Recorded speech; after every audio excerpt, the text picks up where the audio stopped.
This video is brought to you by Audible. Start listening with a 30-day trial. Visit audible.com/SarahZ or text SarahZ to 500-500 for one audiobook and 2 Audible originals completely free. This is a weird time for a lot of us. In many ways, it feels like the planet is constantly falling apart, moving rapidly from one horrific apocalypse to the other, many overlapping. Whether it's a modern-day plague, the world slowly heating up while no one seems to care, or the rise of a politics that seems to value cruelty over human dignity, being a human being right now is often exhausting. That's always kind of an undercurrent of a lot of our lives, I think. I often go about my day with a low level of stress about what the future of the planet and the climate are going to be, but it's not something that I often actively spend a lot of time dedicated to solely worrying about. I think about it when I think about maybe having kids one day and wondering whether it's even just to raise new humans in a world that they might struggle to grow up in.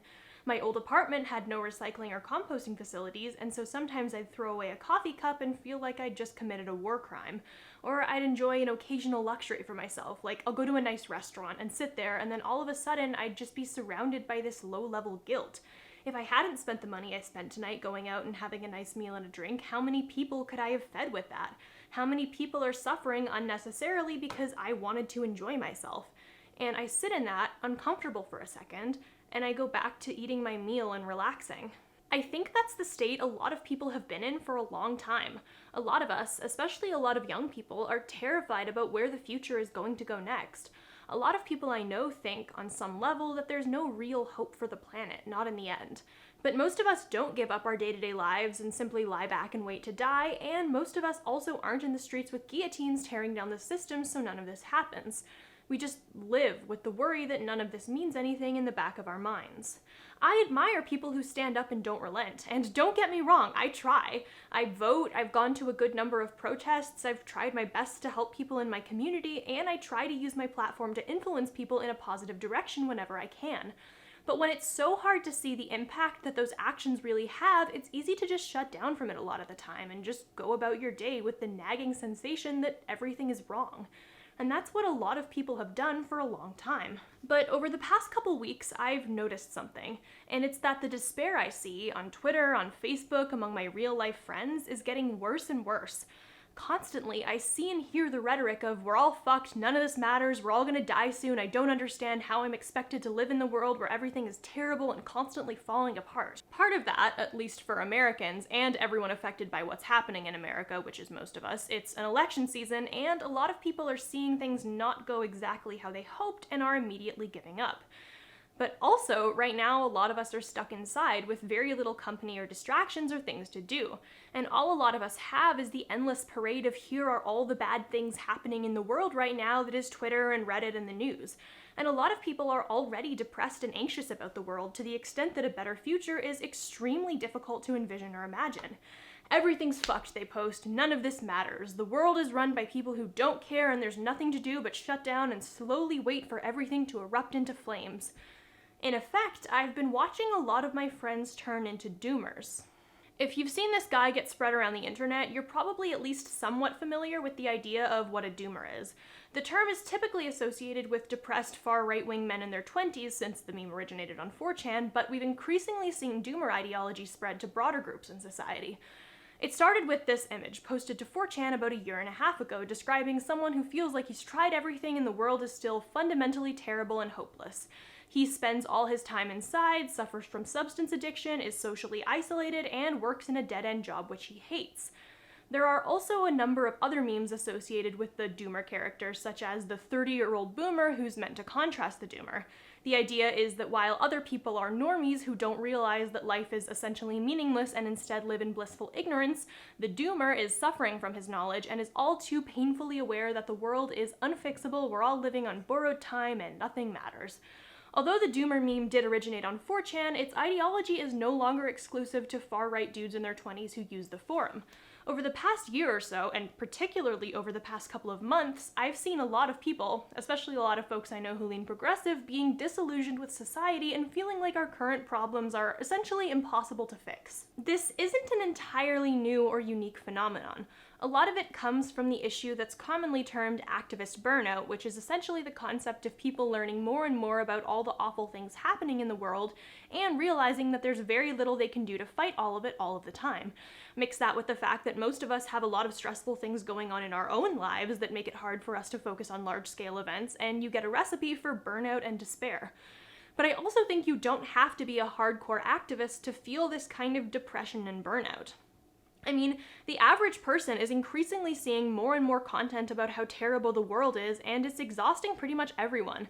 I see this rhetoric fairly often now on Twitter about how people wish they could be less intelligent or more ignorant of the world than they actually are because of how nice it would be not to have to think about all this stuff. And this is the exact same sentiment motivating the doomer versus boomer comics that used to only crop up on 4chan. In this video, I want to look at where the rise in the doomer mentality is coming from.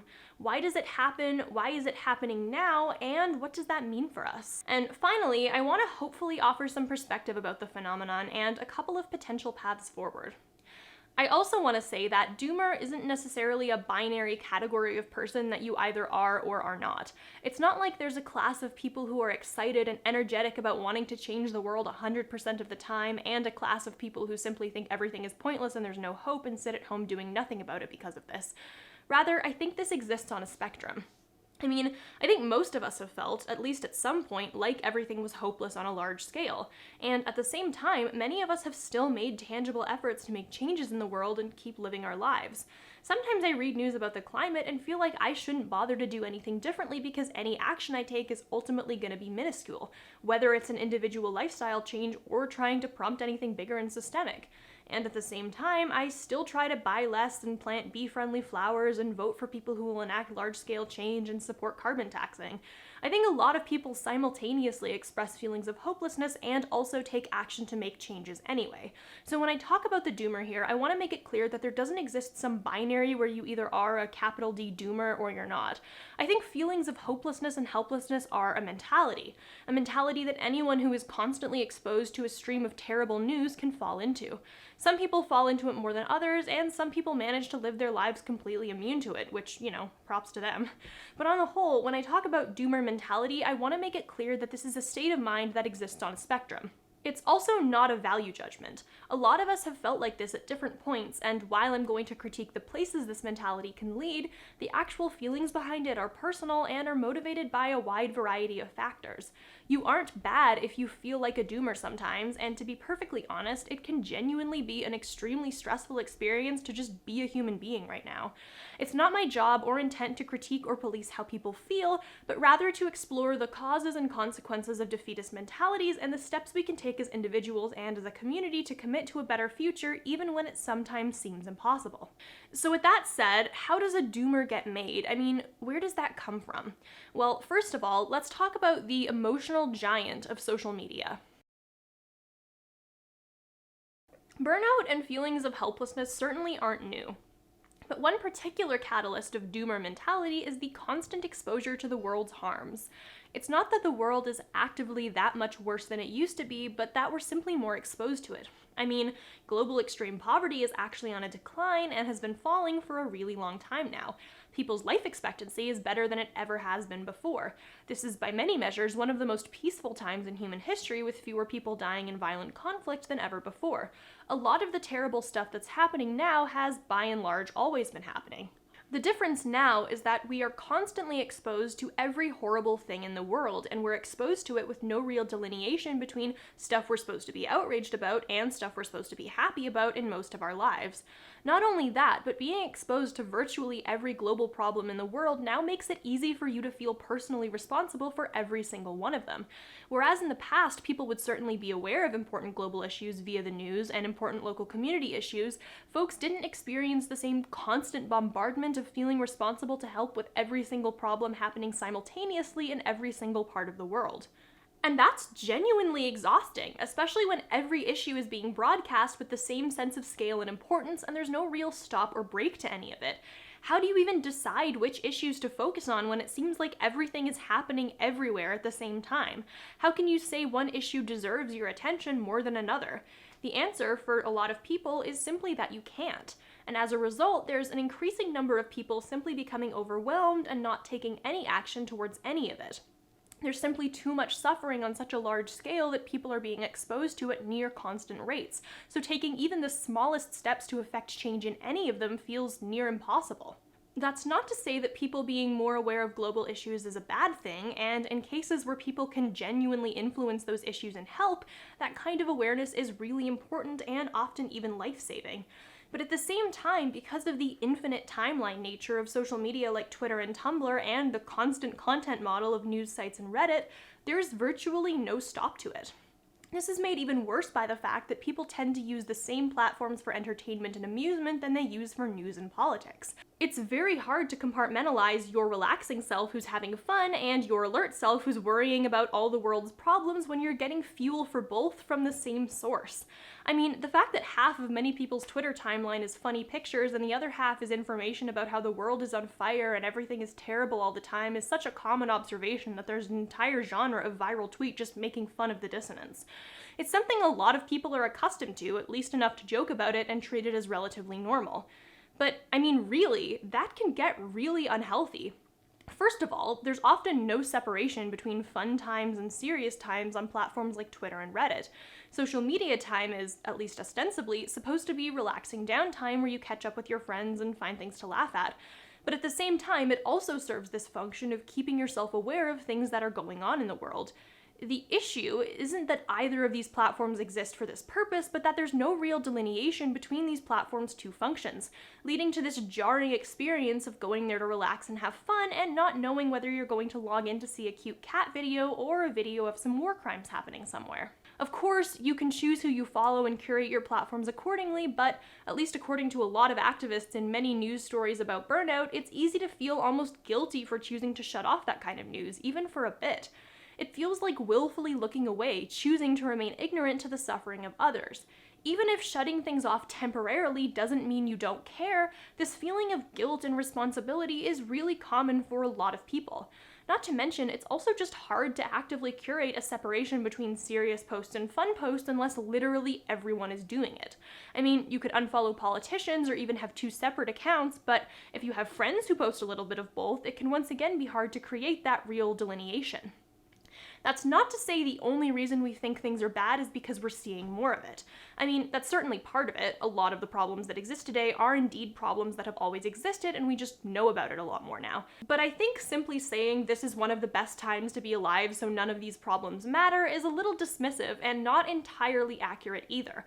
I mean, sure, in a lot of ways this is a great time to be alive compared to the rest of human history, but there are still genuinely real concerns both affecting human beings now and potentially affecting human beings in the future that still need to be addressed.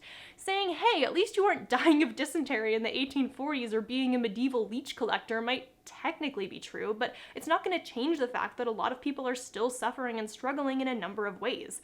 It's nice on a grand scale, but it doesn't erase or diminish the current problems people are trying to solve and work through. So yes, part of the reason people feel more and more helpless nowadays is simply that they're constantly exposed to more and more problems that have always existed. But at the same time, these are still genuine concerns that people are trying to work through, and these are problems that less exposure on its own won't fix.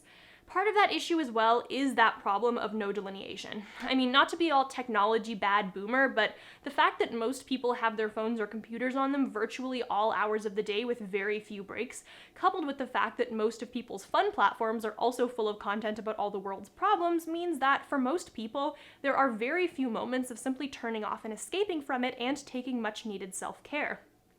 I think this is a problem not simply of overexposure to harmful world events, but specifically of the blending between entertainment and activism. It's not just the fact that Twitter is a constant stream of bad things happening in the world, but the fact that Twitter is also where you go when you want to relax and have a good time that makes both goals much harder and worse. It's harder to focus on activism when you haven't specifically set aside time for it and you're simply overexposed and overwhelmed, and it's hard to focus on leisure when a portion of your mental energy is always spent on, hey, look at this hot new atrocity. This is bad enough when it comes to doomer mentality arising from events that are actually happening. When you open up social media and see funny posts followed by news of a pandemic or an attack, without really preparing yourself for the switch between either, it can be jarring and exhausting. But when you get people turning into doomers over things of negligible or little actual truth, it can be even harder to combat, and once again, the impacts of social media and the lack of delineation between fun time and panic time worsens this. I mean, for a lot of communities that rely on creating the doomer mentality through misinformation and radicalization, that blending of the fun and the horrific is something that they actively rely upon. If you haven't seen it already, I would really recommend watching the video How to Radicalize a Normie by Innuendo Studios. It's essentially a really great breakdown of how average, normal people get pulled into online hate groups, and one of the things the video talks about is how a lot of times these predatory communities will bond with potential victims through fun, genuinely innocuous pursuits like movies or video games. Once again, these are kind of nerdy communities that an average person might already feel a little bit excluded about. And then, the whole time keeping these discussions at least a little bit in the realm of the fun and lighthearted, these communities with bad intentions will slowly start to introduce abhorrent ideologies. Wow, these people want to attack us because of what we like. That's really because it's part of a larger conspiracy orchestrated by these people we hate and people who you should hate too. Or, wow, you get turned down by girls sometimes for having nerdy interests? You just need to take the black pill and realize it's hopeless for all these other reasons. And gradually, the average, maybe somewhat self-conscious person becomes indoctrinated. They begin to believe there's no hope for humanity and that hatred often becomes violently directed outward. What's significant here isn't just the fact that these people are being taught to hate others, but the fact that for these groups, the doomer mentality, that everything is fundamentally hopeless and terrible, is being used as a vehicle for promoting actively malicious agendas that propel their members further and further into extreme behavior. That's not to say it's social media's fault, that social media is inherently bad, or that communities based on nerdy interests like video games are all secret radicalization stations designed to turn the average person into a hate group member. In the vast majority of cases, groups about innocuous interests are just that, groups about innocuous interests. But in those rare cases where bad actors use these online communities as a way of spreading this radicalization and harmful mentality, the inability to delineate between one's activist life and one's leisure life is actively used as a vehicle for gradually pushing people further and further into weaponizable despair. People getting horrifically outraged about true stuff and people getting horrifically outraged about fake stuff are, of course, different levels of bad, and they certainly shouldn't be equated. But in both of these circumstances, the fact that people are expected to engage in conversation about all the worst tragedies in the world in the same breath as they engage in leisure time is an exacerbating factor. And it's one that's very difficult to avoid because of the nature of social media. Even YouTube itself incentivizes this, its recommended algorithm creating clicking rabbit holes that bring people further and further from fun, perhaps slightly political content into despair-oriented and often outwardly dangerous ones, something YouTuber Non-Compete so aptly calls the beauty pipeline. Even when this content isn't veering into violent radicalization, the psychological impacts of blending supposed leisure time with content that makes it feel like the weight of the world relies on you creates both worse leisure and worse activism. So on the whole, I think the rise in doomer mentality happens for a variety of reasons. You have an unprecedentedly massive onslaught of content about how terrible the world is, some of it true and some of it not. You have it being blasted at people at a near constant volume, typically on social media where there's no real delineation between here's why the world is terrible and everything else, giving people no chance to prepare themselves for depictions of mass suffering and compartmentalize their activism and their downtime. And, in the most extreme of cases, you have groups actively capitalizing on this onslaught of despair by using often falsified information to radicalize people in innocuous communities into feeling as though there is no hope for them without dangerously extreme measures. So what do we do about this? Do we even do anything about this? I mean, maybe the doomers are right and everything is pointless. Well, let's talk about action for a second. I think it's one thing to understand where this ideology comes from. I also think it's worth acknowledging that people are more likely to fall into the trap that there's no point in doing anything and everything is doomed if they care a lot in the first place. As a result, I think this phenomenon occurs at uniquely high levels in activist communities, or at least communities that purport to do some degree of activism. But it's another thing entirely to actually address the mentality, and that can be hard to do when it's framed in terms of just individual feeling. I mean, who are we to tell someone that they're not allowed to feel sad or helpless? Maybe what they're saying is right, and certainly emotions are emotions and they can't be controlled or regulated by an outside source. But when this ideology becomes a trend that spreads among members of the same social group, it stops being a strictly individual phenomenon, and it becomes important to talk about how it affects people and how it affects activist groups and why that matters.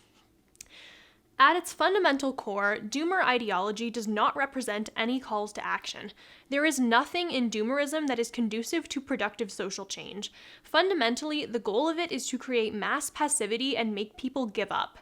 That's not to say that there are some shadowy figures behind the scenes trying to force young people into burnout so they'll stop caring and accept the status quo. I think in most cases, doomer ideology simply self-produces without anyone in particular really needing to orchestrate this. But as with anything in life, when you have any kind of mass social push that seems concerning or somewhat off, it's still absolutely worth asking who benefits. So, for example, look at tweets like this that are decidedly viral. Stuff like this constantly goes around, gaining thousands to hundreds of thousands of likes, and they're all essentially just saying things are terrible. Friendly reminder that the Earth is dying and so are we. Chaos is inevitable. Extinction is now and nobody cares. And it's like, okay, so then what? Certainly, it's one thing to point out these issues in an attempt to effect change, but when you specifically use terms like inevitable with absolutely no calls to action or information about what people can do about it, the implication is that there is nothing people can do about it, and the only real response that provokes is depression and apathy. So who does benefit from doomer ideology? Because it's not the people experiencing it. People falling into the doomer mindset certainly might think they're benefiting. That's why you see all this content from doomers across the political spectrum about how idiot normies live in ignorant bliss of all the horrible things happening in the world, while the doomer is cursed with the knowledge of what the world is really like and is in a sick way enlightened by this. But even if we buy that all of this is true and the world is beyond help, doomers are not really benefiting from this information, are they? I mean, if there's no hope for the planet, what are people's options? You either carry on changing absolutely nothing about your behavior in any way, or you just lay down and die. And the only people who benefit from either option are the people who benefit from the status quo not changing in any way. I assure you, oil company CEOs who don't want people to take concrete steps against carbon emissions would be delighted to see passionate activists burn out and give up because they believe chaos is inevitable. I'm sure reactionary politicians would love to see people who disagree with them think that there's no point in pushing any further. That's not to say that the kinds of people making viral tweets like friendly reminder that the world is going to burn and it's too late with no calls to action or relevant information, or like secret planted psyops that are deliberately trying to demoralize progressive communities or whatever. I honestly think people reproducing this kind of pro-apathy attitude are simply people who themselves are depressed and are burnt out and are simply venting. But that being said, those people are not benefiting themselves, they're not benefiting their communities, and they're not benefiting the world. The only actors who actually benefit from a mass spread in doomerism are powerful people who want to make their opposition believe there is no point in fighting. And this is a real problem in a number of activist communities. People who overwork themselves while thinking they're not accomplishing anything significant end up simply permanently leaving those communities. Obviously, I can't force anyone to stop making tweets about how the world is doomed and there's no point in trying, and while I think these are unhealthy ruts to get in, I also get that it's an understandable feeling in the face of constant exposure to tragedy and anxiety. But I think it's worth acknowledging that when this happens on a large scale, especially if you have significant platform, it can absolutely contribute to mass apathy and simply benefit those in power. I know I myself have had to stop myself from making similar comments in the past and instead have turned to smaller scale support systems like friends and family with those feelings, instead of putting them out into the world unfiltered. During times like this, I think internal support systems are absolutely crucial. Of course, a lot of people who are more likely to be susceptible to the doomer mentality in the first place are people who are already socially isolated. I think as a result, a lot of people are turning away from the idea of community support and are only able to focus on how to handle themselves and their own guilt and anger and anxiety. But I also think that very isolation is why philosophies of rugged individualism are counterproductive to helping with that. I mean, think about public figure turned comatose skeleton Jordan Peterson. Most of his philosophy about helping isolated young men push out of this despair was, in theory, individualistic. Clean your room, take responsibility for your own life, make sure your own life is in perfect order before you criticize the world, all theoretically about people ensuring their happiness and success was their own responsibility. Besides the fact that the dude evidently doesn't follow his own rule, the idea that you can't criticize the world unless your own life is perfect does seem like it could offer some temporary respite from the idea that everything is horrible. I mean, that's none of my business, I've got my own stuff to deal with, could at least reduce someone's level of anxiety about everything beyond their immediate circle. But besides the fact that caring about other people is good and important, it seems as though, in practice, followers of these heavily individualistic ideologies end up just as poorly off. I mean, hang out in their forums for more than 5 minutes and you'll find myriad posts complaining about feminists or trans athletes or neo-Marxists or any other group that supposedly threatens this rugged individualistic way of life. It simply replaces the fear of existential threats to the planet with the fear of existential threats to your ideology. It's just as non-productive in terms of making you angry and despairing, but now you're not even angry at the right people anymore. That's not to say trying to better yourself as an individual is inherently a bad thing, of course. Good posture and a clean environment are genuinely good tips for taking care of yourself, especially during a time when everything else is so uncertain. I think the problem with this individualizing of everything people do, including their despair, is that in broad-scale situations of fear and worry like this, it still leaves people unequipped to handle issues that affect communities, not just people. If everyone's only priority is themselves during a time when nearly everyone is affected together to some degree, we miss out on the kind of community support that is absolutely fundamental, both to help one another and to affect any real change. So absolutely we should be taking care of ourselves, but taking care of our community is, I think, just as fundamental. I think on the whole, this is key not only to improving our own feelings of anxiety and despair, but also to actually get any of that change that doomerism convinces us is impossible. It's both genuinely impactful and psychologically beneficial to make change where you can actually see material results emerge.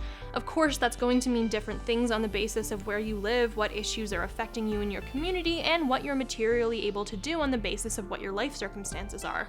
During a time like this, some people might be able to shop for their more vulnerable neighbors, work on a sustainable community garden, or lend out any particular specialized skills they may have to support one another. Of course, these are just examples, but the gist of it is that building community-based support networks where you can both help others and gain some help yourself is really beneficial, much more so than either option of becoming overwhelmed that you can't do literally everything or giving up caring on other people almost entirely. That doesn't mean we should only focus on small-scale local issues, but being able to lend your support to something where you can both materially influence people's lives in a visible way and very clearly see the positive impacts of your own actions is really helpful, especially as a way to combat helplessness. I also think anything people can do to create a degree of separation between activism time and leisure time is really beneficial. It's definitely hard to do that sometimes on social media platforms that seem determined to blend the two things. I know I myself often have trouble with that. For me, I've been trying to pick up more relaxing hobbies that don't include interacting over social media. So, for example, I've been playing a lot of relaxing one-person video games as of late, and I've also been reading and listening to a lot of audiobooks, which, by the way, if you're interested in doing and want to do for free for a little bit, hang on until the end of this video. I also really can't recommend enough hobbies and leisure activities that actively involve creating something. Literally anything. Whether it's writing, woodworking, quilting, planting things, raising fish, literally whatever. There's something about creating something good and tangible that makes you incredibly aware of your presence and influence in this world. Not only that, but it's a hobby that doesn't involve actively refreshing your social media feed, which it's just generally nice to have a break from, to be honest. It's also worth remembering that communities exist for a reason. Regardless of the guilting language and onslaught of negative content that many people are exposed to, it's important to remember that you as one person are not individually responsible for fixing all of the world's problems. This means a couple things. First, that it's okay and often even necessary to pick a very small number of things to primarily focus on. You are not the only person out there making an effort to change the world, and it is physically impossible to devote equal and significant attention to every single thing out there. Other people will be there to fill those gaps. And secondly, that while your own contributions are important and valuable, the world is not demanding constant contribution with no rest or breaks. While it's important to do what we can, the value of community means that you are able to take breaks to look after yourself as much as needed. The thing is, any community is going to benefit more from someone who contributes what they can and takes as many breaks as they need than someone who burns out and simply leaves those communities forever. And it's better for you as a person, too. Before I go, I want to share a message that really resonated with me because sometimes Twitter isn't terrible. A choir can sing a beautiful note impossibly long because singers can individually drop out to breathe as necessary and the note goes on. Social justice activism should be like that. Sometimes it feels like in order to make any real change, you need a choir singing their loudest and proudest at a constant volume, and that's often true. But you are not the choir. It benefits from your voice just as it benefits from everyone's, but the note will not end if you breathe. The only way the note ends is if everybody is too exhausted to work up the energy to sing. Sing, but remember to stop for air. And by God, get off Twitter every once in a while. I'd like to thank Audible for sponsoring this video. Audible is a really cool service where you can listen to a massive selection of audiobooks at your convenience. It comes with a ton of cool features like an app where you can share clips of your favorite moments with other people, control your listening speed, and sync back and forth between reading and listening with a ton of devices like the Kindle. They have titles in virtually every genre, from sci-fi to business to history to romance. If you don't like any particular audiobook, you can easily swap it. It's a really great service, especially during a time where genuinely leisurely pursuits like books can be so beneficial and necessary. And in cooperation with my position of needing separation between your socially aware life and your leisure life, I'm proud to say that I've currently been listening to The Night Circus by Erin Morgenstern. Y'all, it's so good. It's like this beautifully descriptive book with just enough elements of fantasy about this mysterious circus and these two magical people who grew up as rivals in it, and it's part fairy tale love story and part surreal fantasy. I love it. It's great. I need other people to get excited about this story too. If you end up listening to this, please share your thoughts. If you're interested in Audible, you can get a 30-day trial and listen to 1 audiobook and 2 Audible originals that you can't find anywhere else completely free. Just visit audible.com/SarahZ or text SarahZ to 500-500 for that good audiobook content. That's once again audible.com/SarahZ or text SarahZ to 500-500. All right, now credits. I just kicked my... Why did it... Okay.